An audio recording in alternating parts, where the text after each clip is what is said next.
Hello everyone, welcome back to the Royville House of Comics. This is Stefan and Ellen. And we are continuing our retrospective. Alright, our retrospective on the life and times of Dick Grayson. We will be looking at Batman #1, and to give you some information on the behind the scenes of the issue, from the DC database, we have Batman Volume 1, #1. It was released March in 1940. The writer, Bill Finger. Penciler, Bob Kane. Inker, Sheldon Moldoff. Letterer, Sheldon Moldoff. And editor, Whitney Ellsworth. All right, so, like we mentioned in the Detective Comics with the origin of Robin, these old issues had more than one story. They were kind of an anthology of a few stories. This one is not any different. In this story, in this issue, we find 4 different stories. 3 of them have Dick Grayson in them. The second one does not, so we will kind of just know that in that story, Batman fights giant man monsters. Sent by Dr. Savannah, it looked like. Yeah, a little bit. So we won't really cover that one. If you would like us to cover that one at a later date, please mention that in the comments. However, let's get into this issue. It is going to kind of be a long one, so what we're probably going to do is break this up into 3 parts, with each story being a separate part. So this is kind of part 1 of Batman #1. So we start the issue, however, with since it is Batman #1, we kind of have a very quick retelling of Batman's origin. So it is something maybe to mention. It's only like 2 pages. Yeah, it's the death of Thomas and Martha Wayne, just like we've seen it in... Martha! Sorry. Just like we've seen it in Tim Burton's Batman, in Chris Nolan's Batman. In every Batman ever, I think his origin is told more than... Well, we can't talk about the man spider because that's something else. Okay, I'm sure we'll get into that later. Yep, I do like that one as well. So.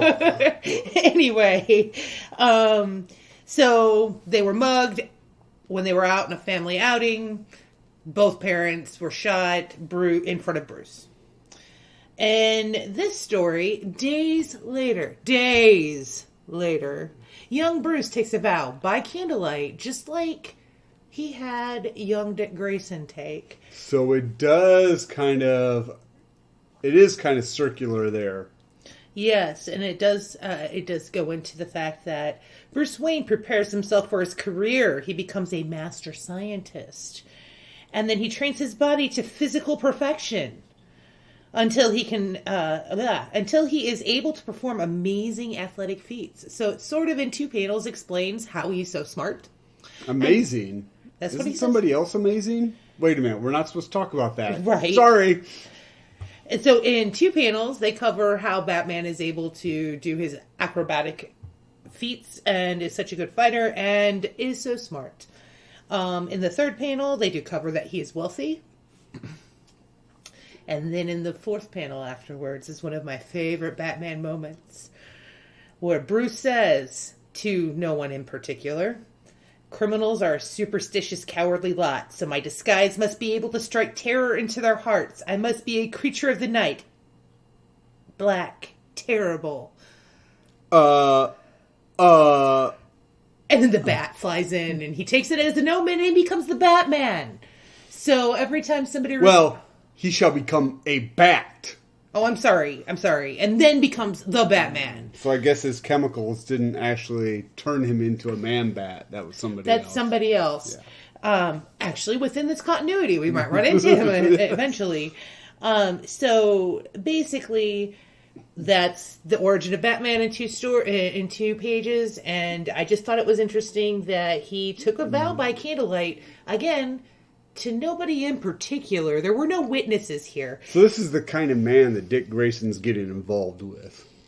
A little obsessed, I think, but that's okay, actually. So far, he's not been super, aside from the beating thing, not been really creepy or anything with him. Oh, don't worry.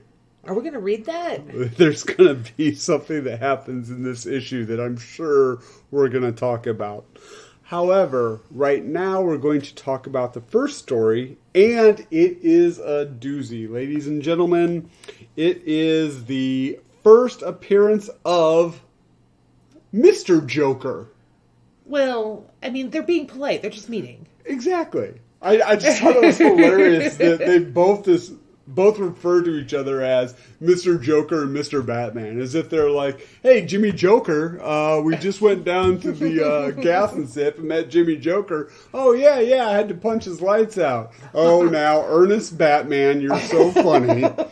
But anyway, okay, so we start with a very dramatic intro. This is just dripping with this stuff. Once again, a master criminal stalks the streets. A criminal weaving a web of... web? Stop. Sorry. Let's get back into it. A ghastly clown's grin, the sign of death from the Joker. Only two dare to oppose him. Batman and Robin, the Boy Wonder.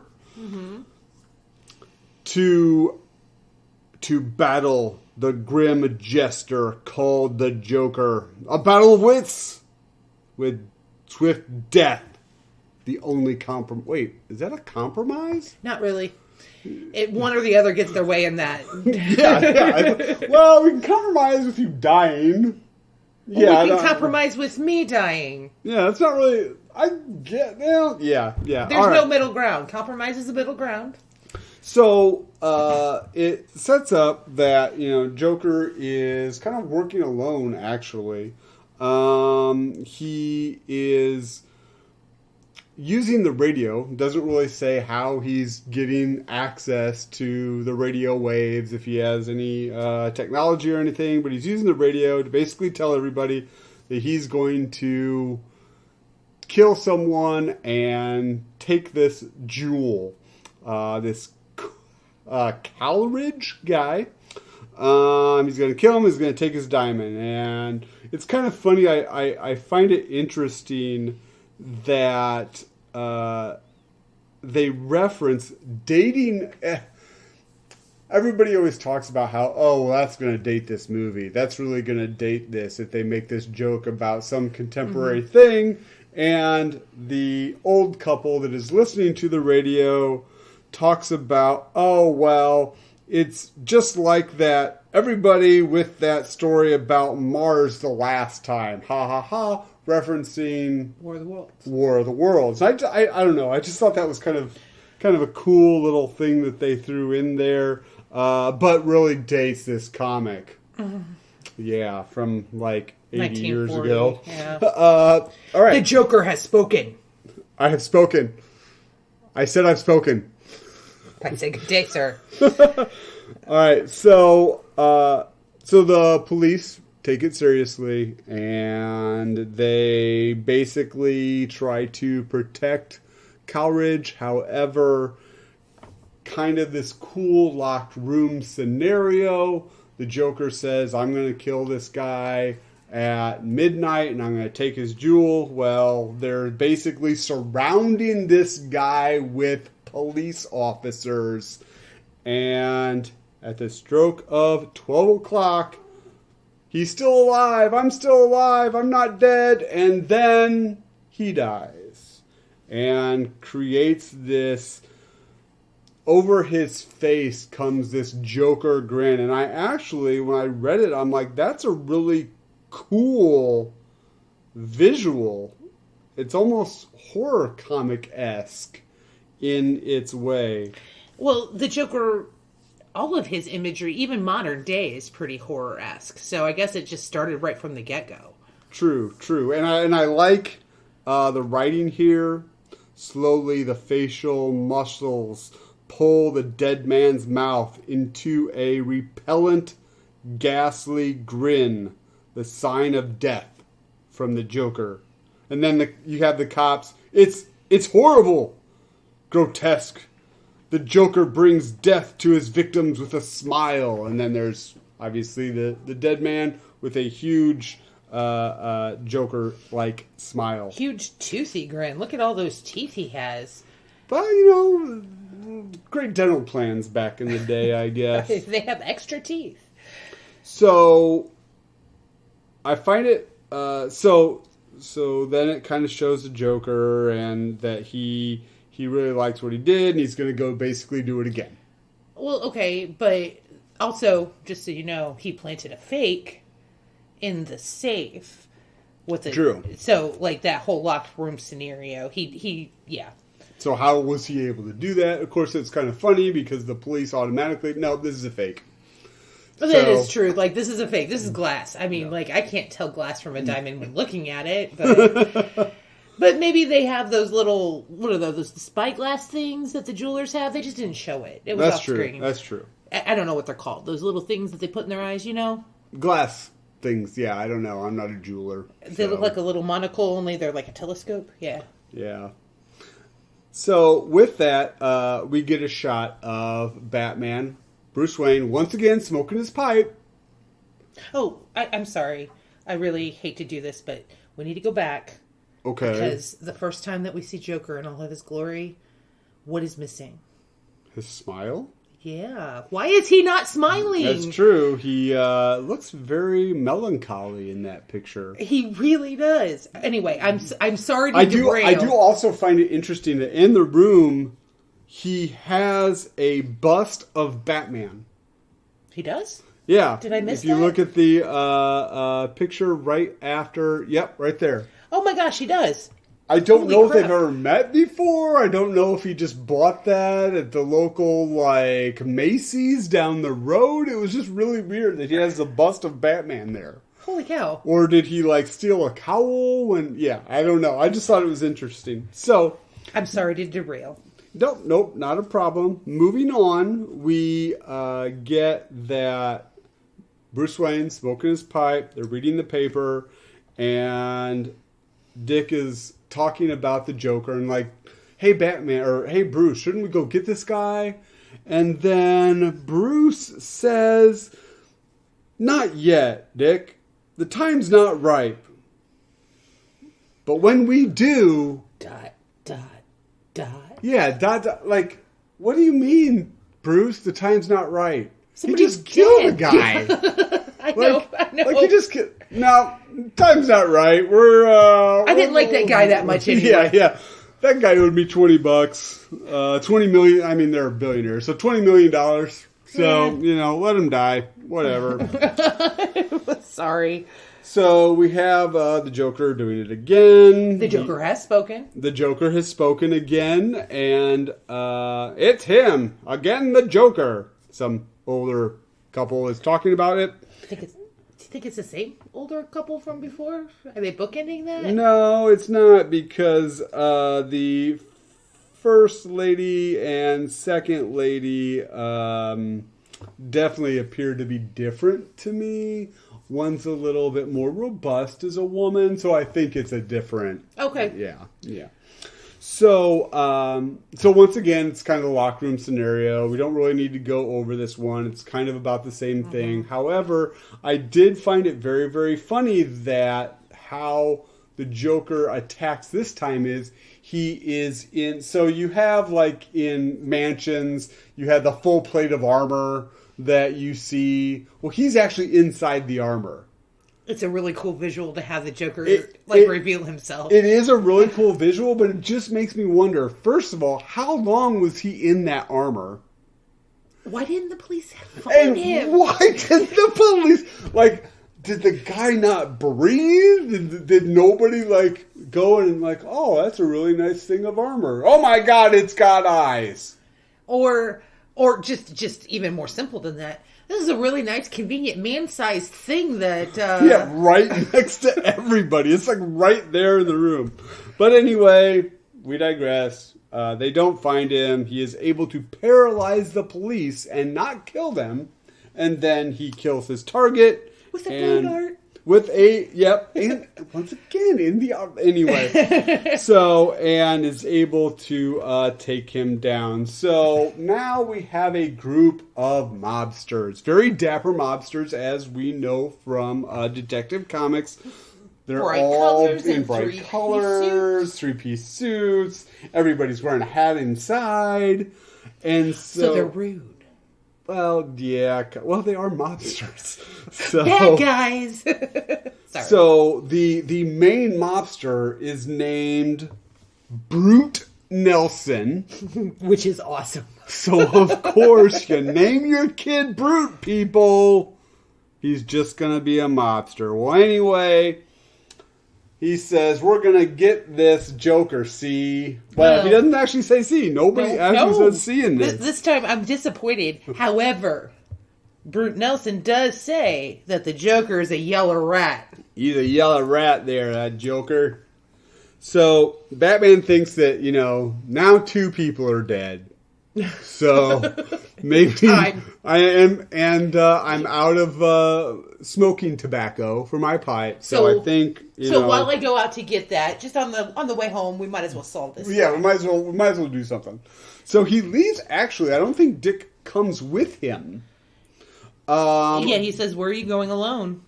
But he heard through the grapevine. Oh, I actually made a note about that because I thought that was hilarious. So Bruce and Dick are talking. So here is the narration box above this panel. It says, the sensational news that Brute Nelson's gunning for the Joker travels the criminal grapevine. The Batman is ready to go into action. In quotes. In quotes. Grapevine, in quotes. Right. Sorry. So then, Bruce says, today over the grapevine that makes me think the time is right. Was Bruce reading the narration box above his head? He had to have, because in his dialogue box, grapevine is also in quotes. So he is actually cheating. He's reading the narration boxes. He is a detective, and he needs to use every clue at his disposal. Well, is he a detective, or does he just have this, delusional ability to read behind the scenes? Nobody else is doing it. True. That's true. And he hasn't taught Dick that special ability yet. So Brute Nelson sets a trap for the Joker. Relaxing in his house, in his 3-piece suit, because, he doesn't even take with his tie all the way tied up and everything. His jacket on. He didn't even take his jacket off. He's just sitting there in an armchair. So the Joker comes like, I'm going to get you. What are you talking about? The Joker. And then Brute Nelson's like, get him, guys. And they're going to get him. And then the Batman shows up on the steps and actually goes into a really cool fight scene, I think. It does. But at the beginning, I don't know if you read this or caught it, but the reason they're alerted to Batman's presence is that he basically tripped. Well, I think it's more like the floorboards. But DC today, would that scene happen? Probably not, no. Batman is perfect today. I just find it interesting that he's just a dude, and this writer's like, he's never been in this house before. He wouldn't know what stairs squeaky, or if they happen to just keep their collection of baseballs on the stairs, or whatever the heck happened. Right. And he made an error, so literally everybody in the room's like, what? Anyway. Sorry. So we get the Joker being momentarily forgotten from the narration box. as the Batman leaps down the stairs. And it's a really small panel, but it's kind of a really cool visual. He takes out 3 guys. He punches with a very large fist, and Elsa has a little bit of banter. Have a seat, boys. There's enough room on this chair for 2, as he breaks a chair over 2 guys. And all this is happening, and then the Joker shoots Brute Nelson and runs. And then there's a cool sequence where the Batman jumps onto the Joker's car, and then they're fighting on a bridge. And then the Joker kind of gets the upper hand and knocks Bruce into the water. He comes back, tells Dick Grayson about it. And then they, once again, listen that the Joker is going to take out somebody. And there is a really cool, and it makes me, because they used it, the Joker is going to kill Judge Drake.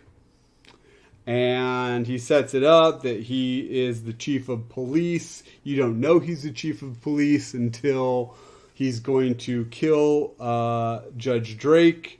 And he's dressed as the police officer. Can we say, what was the Nolan Batman where the Joker dresses as a police officer? Yeah, he wasn't so prominent as being the chief, but yes, he dressed as a police officer to leave a scene unnoticed, because he just left with the crowd of SWAT, I think. Yeah, I think so. SWAT or something like with that, a mask or something that he could cover his face with. Yeah. So, I also would like to point out that the Joker has many, many teeth, and they are very, very long. They are very long. He's very, very frightening. I mean, he should be, but it's a scary like he's image. Smuggling ivory in there. It's so supple. All right, so once again, he does kill the judge. However, Batman has Robin outside watching the place, and Robin sees the Joker come out, and so he follows him. And oh my God, his hair. Robin's hair. It's a little big. It's like anime. It's like anime spiky. But it gets as the page goes on, it gets smaller. So like, did he go to see raining that day? Well, he stopped by, went to the barber. I'm sorry. So, the art on his hair, there's just one panel that it's actually pretty bad. It looks like, I'm not even kidding, it does. It looks like anime hair. It's like he's smuggling, like a Robin utility belt in his hair or something. It's like a man bouffant. So he goes and follows the Joker. Originally I was like, so he's just kind of walking while the but Joker's car was wrecked, so it was probably close enough. So Robin follows. Batman shows up, sees that Robin's gone.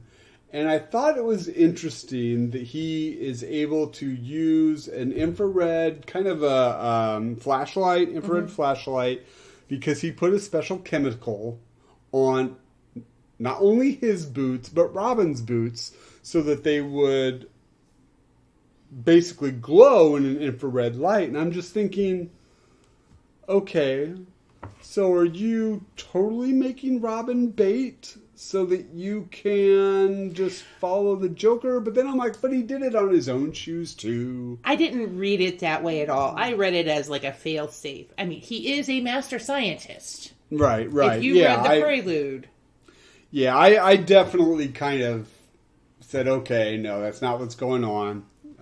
Definitely is a fail-safe. So Batman follows the tracks, finds the Joker with Robin, just as he's going to kill Robin. The Joker's just going to kill Robin, gets the drop on him, and there's a fight. There is a fight, but beforehand, Joker, when Batman comes through the window, Joker's narrating to Robin exactly what's going to happen, just like Blades did in the previous issue, or I'm going to step on your fingers and you're going to fall to your death, as he's walking over to step on his fingers instead of just stepping on his fingers. So instead of injecting Robin with the poison, he says, "And now the venom into your what?" As Batman. Not so fast, friend. Wow, in their first confrontation, they got pretty close. Yeah, it was just interesting to me.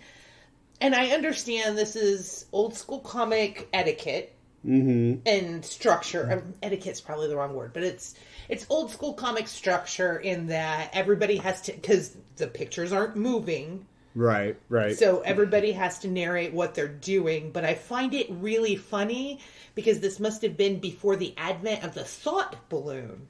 Right. So they're all speech balloons. So all of these people are speaking out loud exactly what they're thinking and what they're doing. Right. And a lot of times with a lot of exclamation points. So to me, it's like they're shouting. And so I'm going to go and step on your fingers. You know, like it's just like... Right, of course, yeah. It's cheesy and great.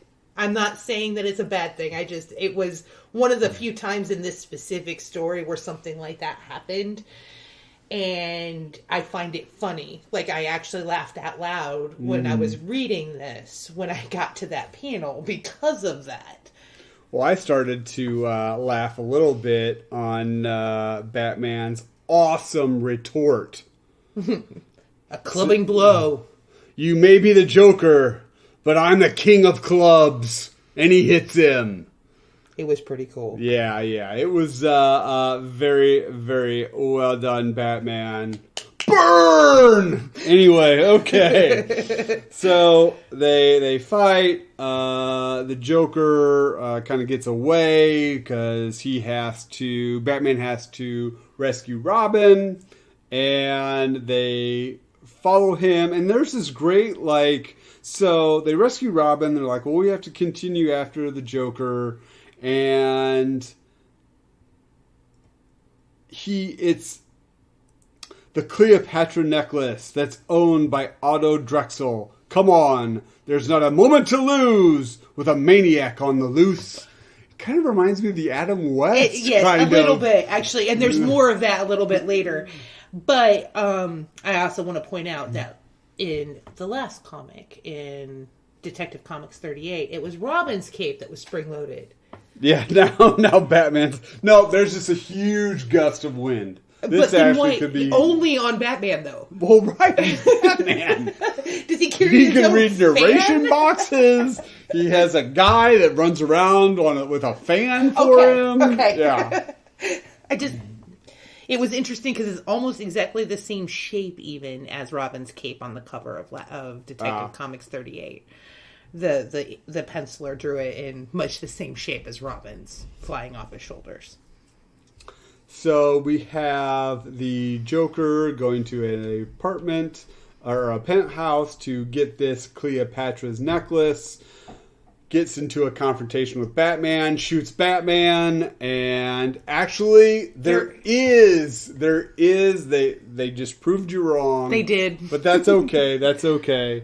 There's a thought balloon. Die, blast you, die. Why won't you die? The Joker says out loud. Then Batman thinks, hasn't Joker ever heard of a bulletproof vest?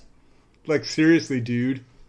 Do you even criminal, dude? Yeah. I couldn't think of a good line. You even criminal, dude? Anyway, so he says, I'll kill you, runs out of bullets, throws his gun. It's throws great. His gun at He's Batman. so frustrated. It's actually a really greatly written scene. It is pretty good. He jumps over to another building or something, and lo and behold, as he's climbing to escape, Robin kicks him. But he's the ace in the hole. He's the ace in the hole. Keeping with the card motif. So we have Joker plummeting to his death, but no, Batman was ready for it. Uh-huh. And grabs him. And dead. Knocks him out. No, both of them. Both of them should be dead. No, he should just have his arm torn off. It's cool. But the last couple comics is basically Batman captures the Joker. I did find it a little interesting that Bruce, as they're talking, once again... Oh, nope, he actually isn't smoking at this point. No, There's just weird it's weird smoke shading around him. Yeah, it's weird shading. But Bruce says some sort of drug that pulled the muscles of the face because Dick is asking about the terrible grin. The Joker was a clever but diabolical killer. Too clever and too deadly to be free. So it made me wonder, what killer is not too clever or deadly to be arrested? Like, if you're a killer, fair. shouldn't you just, like, isn't that where you should be arrested once you kill somebody? Yeah, and all the criminal stuff that leads up to that whole killing thing. You would think. Yeah, Bruce is very laissez-faire this He kind of is. issue, but the but story... evidently he did not pick up more pipe tobacco. That's true. He got a little busy, distracted. That's true. So, the very last panel of this story is the Joker in state prison going, I'm not going to be here long. I will get free. Well, of course. And I will have the last laugh. Ha ha. Ha ha. Anyway, I do want to point out that evidently Dick Grayson has no other clothing except for those plaid pants and that red sweater, because in the Detective Comics issue, he's wearing exactly the same outfit in the wrap-up. You know, you like something, you go with it. So you're saying that he might have a closet full of these yellow plaid pants and these red sweaters? Either that or this is all happening on the exact same day. Ooh, yikes. Yeah. Well, and Bruce, unlike the mobsters, does relax a little bit at home. He's wearing not a suit jacket, but a smoking jacket. Yes. But his tie still is tight around it. Like, he didn't even loosen his tie. No, true. But, I mean, he's a little bit more relaxed than those mobsters. All right, so that is the first story. What did you... We'll do the dislikes first. What did you dislike first, Ellen? There wasn't actually... I know I poked fun. It was all in good fun. But there wasn't a lot about it I didn't like. Again, the art is a little bit dated because it's done in a different style, and 1940 comics look way different than modern comics. So there's not a lot about the storytelling I didn't like. There wasn't a lot of that compression that makes it feel rushed. At least not in this story. There wasn't a lot of tell, not show, which we did have a little bit in Detective Comics 38, where the narration told us what was happening rather than the art showing us the story. There's less of that in this. This is a little bit more simple story, and I may have gone into this with a little bit of an advantage over people who read it back in 1940, because I am familiar with the Joker. I am familiar with the characters involved with this and their motives, their motifs, I guess. So it's hard for me to separate my own knowledge from this as a piece of art, because there may have been some of that tell, don't show that I just filled in because I know the Joker. I know Batman. I know, right. So I do want to say that with that caveat. There's not a whole lot about this that I didn't like, aside from there were a few art weirdness things, which, again, as I said, it's from a different time, and that may not have been a thing that bothers the readers that this was aimed at, 80 years ago or whatever. Right. So. Thing I didn't like, not enough Dick Grayson. All right, what did you like about this story? Actually, I really like that right out the bat, because I'm newer to comics than Steve, but I have read some origin stories, some plots from like the very get-go, some heroes from their #1 issue, or at least a re-release #1 issue. What I'm liking about how... You said the writer was Bob Kane on this one, is that correct? Mm-hmm. Okay. How Bob Kane, basically right out of the bat, like, he's like, okay, here's a few sentences, this is where they're coming from, Bruce's parents are dead, and go. And you're right in the action right away. And what I liked about it is they're very clear-cut motives, they're very clear-cut good guys and bad guys. Very clear-cut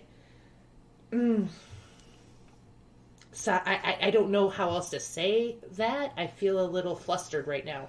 Sorry. But the other thing that I really enjoyed is actually, I really do miss comics having bright colors. And the art for this. The 4-color.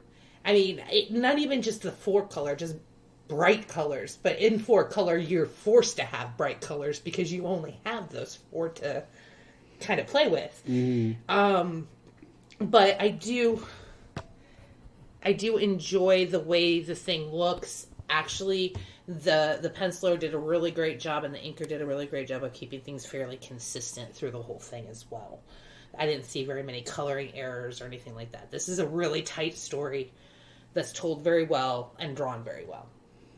All right. I can't really add much to that. I really liked the story. I thought it was a very good story. I thought it was really well plotted out.